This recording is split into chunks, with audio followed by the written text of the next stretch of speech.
నేను మీ మధు. వచ్చే ఏడాది తమిళనాడులో అసెంబ్లీ ఎన్నికలు జరగనున్నాయి. దీంతో పార్టీలన్నీ తమ కార్యకలాపాలను వేగవంతం చేశాయి. మరోసారి జెండా పాతలని డీఎంకే ప్రణాళికలు రచిస్తుంది. దీనికి అనుగుణంగా పథకాల అమలు అభివృద్ధి పనిలో జోరు పెంచింది. తమ పనితీరుకు ప్రజల నుంచి మంచి స్పందన వస్తుందని, మరోసారి గెలుపు తమదేనని డీఎంకే నేతలు ధీమాగా ఉన్నారు. ఇక మరోవైపు ఎలాగైనా అధికార డీఎంకేకు చెక్ పెట్టాలని బీజేపీ, ఏఐఏడీఎంకేలు ప్లాన్లు చేస్తున్నారు. అన్నమలైను అధ్యక్షునిగా తప్పించిన కమలం పార్టీ ఇప్పటి నుంచే ఎన్నికల్లో గెలుపుపై ఫోకస్ పెట్టింది. ఇక మొన్నటి లోక్సభ ఎన్నికల్లో డీఎంకేకు కమల్ మద్దతు ఇవ్వడంతో ఆయనకు అధికార పార్టీ రాజ్యసభ ఆఫర్ చేసింది.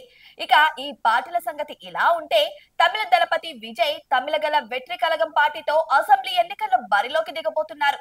అవినీతిని అంతం చేసి ప్రజలకు మెరుగైన పాలన అందించడమే లక్ష్యంగా విజయ్ పార్టీని స్థాపించారు.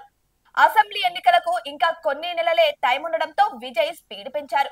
వరుసగా పార్టీ సమావేశాలను నిర్వహిస్తూ శ్రేణులను సమాయత్తం చేస్తున్నారు. ఇక తాజాగా టీవీకి కార్యనిర్వాహక కమిటీ సమావేశము జరిగింది. విజయ్ అధ్యక్షతన జరిగిన ఈ సమావేశంలో 300 మందికి పైగా పాల్గొన్నారు. ఈ సమావేశంలో వివిధ తీర్మానాలను కూడా ఆమోదించారు. అందులో ప్రధానంగా 2026 అసెంబ్లీ ఎన్నికల్లో పార్టీ సీఎం అభ్యర్థిగా విజయ్ బరిలో ఉంటారనే తీర్మానాన్ని కమిటీ ఆమోదించింది.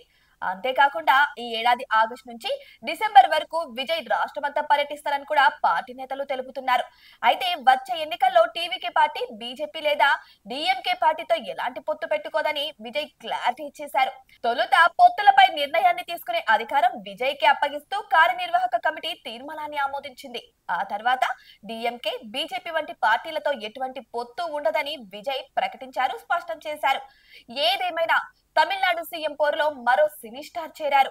గతంలో ఎంజి రామచంద్రన్, జయలలిత, విజయకాంత్ రాజకీయాల్లో తమదైన ముద్ర వేశారు. ఇక కమల్ హాసన్ పార్టీ పెద్దగా ప్రభావితం చూపించలేదు. మరి విజయ్ తన పార్టీతో ప్రజలను ఏ మేరకు ఆకట్టుకుంటారనేది ఇప్పుడు మనమందరం వెయిట్ చేసి చూడాల్సిందే. ఏదేమైనా సరే ఇప్పుడు తమిళనాడులో రాజకీయాలు అయితే హాట్ టాపిక్ గా మారుతున్నాయి.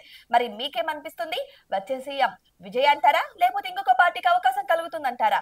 మీ అభిప్రాయాన్ని మాతో షేర్ చేసుకుని ఇటువంటి మరిన్ని అప్డేట్స్ కోసం మా ఛానల్ ని సబ్స్క్రైబ్ చేసుకోండి.